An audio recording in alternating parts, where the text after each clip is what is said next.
बिस्मिल्लाहिर्रहमानिर्रहीम। अस्सलाम वालेकुम। आप यूट्यूब चैनल देख रहे हैं। मेरा नाम हसन निसार है।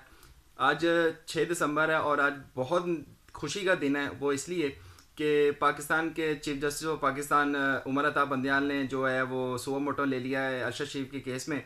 और अब जो है वो ये देखा जाएगा कि कमीशन बनाया जाएगा या जो सुनवाई है जो वो उमर अता बंदयाल ही करेंगे या आगे प्रेफर करेंगे कि केस की जो फर्दर जो सुनवाई है वो कैसे होगी। अब ये एक मुहिम चली थी जिसमें ये कहा गया था कि चीफ जस्टिस ऑफ पाकिस्तान को ख़त लिखें, और ये जो मुहिम चली थी ये तकरीबन 6 दिन पहले चली थी, जो इमरान रियाज खान ने चलवाई थी।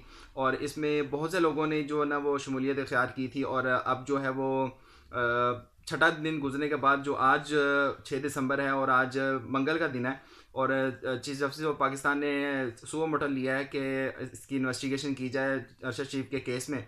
और ये कल परसों से जो एक इस मुहिम ने तूल पकड़ी है, और इसमें बहुत से सियासी रहनुमाओं ने भी शमूलियत इख्तियार की। और इसमें इमरान खान साहब ने भी जो है ना वो चीफ जस्टिस ऑफ पाकिस्तान को ख़त लिखा था कि आप इसमें जो है वो इन्वेस्टिगेशन करवाएं और जुडिशल कमीशन बनाएं।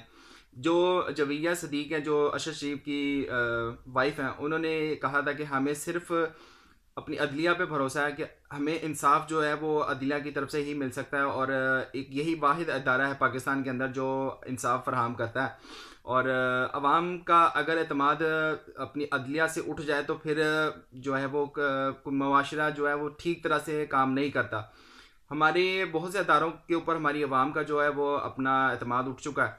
अब सिर्फ अदारे पर जो एक सुप्रीम कोर्ट जो अदलिया हमारा आला अदलिया जो अदारा है, इसके ऊपर ही हमारा एतबार था। और आहिस्ता आहिस्ता वो भी एतबार कम हो रहा था। लेकिन ये एक ऐसा कदम है जो चीफ जस्टिस ऑफ पाकिस्तान ने ले लिया। और ये सुओ मोटो जो लिया है अरशद शरीफ के केस में, देखते हैं कि अरशद शरीफ को कहाँ तक इंसाफ दे सकते हैं और इनके हाथ कहाँ तक बंधे हुए हैं।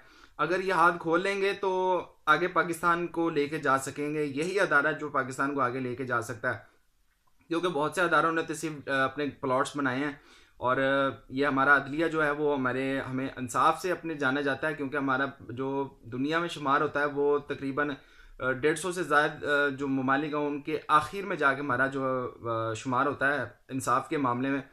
उमर अता बंदयाल साहब से ये उम्मीद थी, लेकिन आज वो पूरी उम्मीद पे पूरा उतरे हैं। तो आगे देखते हैं कि इस केस में क्या फ़र्दर जो अपडेट्स हैं वो मिलती रहती हैं। आज के लिए इतना ही। ये ब्रेकिंग न्यूज़ थी जो आपको मैं फराम की। अल्लाह हाफ़िज़।